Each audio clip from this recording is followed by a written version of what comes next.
Hi welcome to my YouTube channel Kalyani kitchen కడపరుచులు. ఈరోజు ఈ వీడియోలో క్యాజు చపాతీ క్రంచీగా అలాగే స్పైసీగా ఉండే క్యాజు చపాతీ అయితే తయారు చేసి చూపించబోతున్నాను. వీటికి ఏ కర్రీ అవసరం లేదండి, అలాగే తిన్నా కూడా భలేగా ఉంటుంది. మరి దీనిని ఎలా తయారు చేస్తానో చూపించేస్తాను. 50 గ్రామ్స్ క్యాజుని ఒక చిన్న మిక్సర్ జార్లో వేసేసుకొని అక్కడక్కడ పలుకులు ఉండేలాగా గ్రైండ్ చేసుకోండి. బరకగా ఫైన్ పౌడర్గా అయితే వద్దు. అక్కడక్కడ పలుకులు తగులుతూ ఉంటే భలేగా ఉంటుంది. ఒక బౌల్ తీసేసుకొని అందులో 250 గ్రామ్స్ గోధుమ పిండి వేసేసుకొని టేస్ట్కి సరిపడా కొద్దిగా సాల్ట్ అండి, అలాగే గ్రైండ్ చేసి పెట్టుకున్న కాజు పౌడర్ కూర వేసేసి ఒక 2 లేదా 3 ఎండుమిర్చిని సన్నగా కట్ చేసుకొని వేసుకోవాలి. చిల్లీ ఫ్లేక్స్ వచ్చేసి నేనైతే 2 వేసాను. తర్వాత బాగా ఒకసారి పొడిపిండిని మిక్స్ చేసుకొని ఉప్పు అన్నీ కలిసేలాగా కొద్దిగా నీళ్ళు వేసుకుంటూ మనము గోధుమ పిండి చపాతీకి ఎలా తయారు చేసుకుంటామో డోని అలా తయారు చేసుకోవాలి. ఈ విధంగా కలిపేటప్పుడు కొద్దిగా సాఫ్ట్గా కలుపుకున్నారంటే మనకు చపాతీలు కూడా సాఫ్ట్గా వస్తాయి. బాగా మిక్స్ చేసుకున్న తర్వాత ముద్దలాగా తయారవుతుంది. తర్వాత 2-3 టేబుల్ స్పూన్స్ ఆయిల్ అయితే వేసేసి ఒక్కసారి దానికి బాగా పట్టేలాగా మొత్తం మిక్స్ చేసుకొని బౌల్లో పెట్టేసి కవర్లో కానీ లేదా బాక్స్లో కానీ పెట్టేసేయండి. ఒక 15 నిమిషాల పాటు రెస్ట్ ఉంచితే చపాతీలు అనేది మృదువుగా వస్తాయి. ఈ విధంగా బాగా 15 మినిట్స్ అయితే మనకి బాగా నానింది. అలా నానినప్పుడు చపాతీలు అనేది బాగుంటాయండి, సాఫ్ట్గా ఉండాలి పిండి. ఇప్పుడు దీనిని ఒక 2 లేదా 3 నిమిషాల పాటు బాగా మర్దన చేయాలి.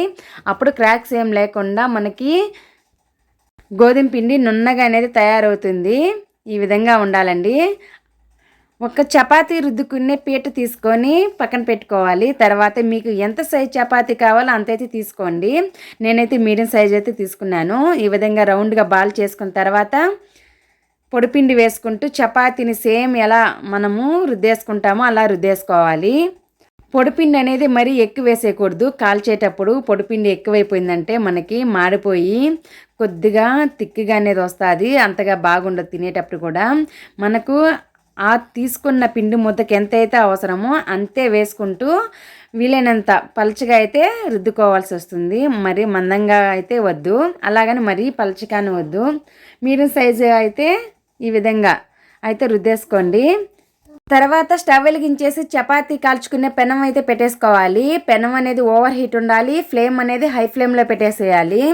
హై ఫ్లేమ్లోనే కాల్చుకోవాలండి చపాతీలు ఎప్పుడైనా కూడా, అప్పుడు సాఫ్ట్గా అనేది ఉంటాయి. మనం లో ఫ్లేమ్లో చపాతీని కాల్చుకున్నామంటే అవి పెంకుల్లాగా వస్తాయి, అప్పడాల్లాగా. చపాతీ వేసిన తర్వాత ఒక 10 సెకండ్స్ అలానే ఉండి చేసి తర్వాత అయితే ఇంకో వైపుకి తిప్పుకొని ఆ వైపు కూడా 10 సెకండ్స్ అయితే ఉంచి తర్వాత అయితే తిప్పేసేయాలి. తిప్పిన తర్వాత 2-3 టేబుల్ స్పూన్స్ ఆయిల్ అయితే వేసుకుంటూ మంచి కలర్ వచ్చేలాగా అయితే చపాతీని అనేది మనం కాల్చుకోవాలి. మనకు మిడిల్లో ఎక్కువ మంట వస్తుంది కాబట్టి ఎడ్జెస్ని కూడా ఇలా తిప్పుకుంటూ రౌండ్గా అంచు చివర్లు కూడా బాగా కాలేలాగా అయితే చూసుకోవాలి. ఈ విధంగా నేను 2 వైపులా ఆయిల్ అయితే వేసుకుంటూ మంచి కలర్ వచ్చేంత వరకు కాల్చుకున్నాను. మనము క్యాజు పౌడర్ వేసాం కదా, అవి తొందరగా మాడిపోతాయేమో అని అస్సలు డౌటే వద్దు. మనకి చపాతీ కాలేలోపు పర్ఫెక్ట్గా క్యాజు కూడా కరెక్ట్గా అయితే ఫ్రై అయిపోతుంది. తింటూ ఉంటే ఆ కాజు చపాతీ ఉంటుంది, భలేగా ఉంటుంది. అక్కడక్కడ చిల్లీ ఫ్లేక్స్ కారంగా తగులుతూ అసలు కర్రీయే అవసరం లేదు. ఉంటే వేసుకోవచ్చు, లేదంటే అలాగైనా తినేయచ్చు. ఎప్పుడైనా డైలీ తినే చపాతీ బోరు కొట్టినప్పుడు ఇలా కాజు వేసేసుకొని అలాగే చిల్లీ ఫ్లేక్స్ కూడా వేసేసుకొని ఒక్కసారి ట్రై చేయండి, మీకు భలేగా నచ్చుతుంది. స్కూల్కి ఆఫీసులకి మనము కర్రీ చేయాలంటే మనకి టైం కుదరదు కదా ఒక్కొక్కసారి. అలాంటి టైంలో ఇలా చేసి ఇచ్చేసారంటే అస్సలు వదిలిపెట్టకుండా అయితే తినేసి వచ్చేస్తారు ఖాళీ బాక్స్తో. అంత టేస్టీగా అయితే ఉంటుంది. ఇవైతే నేను ఎన్ని చపాతీలు ఉంటే అన్నీ అదే విధంగా అయితే కాల్చేసుకున్నాను. చూస్తున్నారు కదా, కాజు పలుకులు కూడా అక్కడక్కడ కనపడుతున్నాయి. దీని కాంబినేషన్ సాంబార్ అయితే పెట్టేశాను, ములక్కాడ సాంబారు. కానీ నేనైతే ఆ రోజు ఒట్టిదే తినేసాను.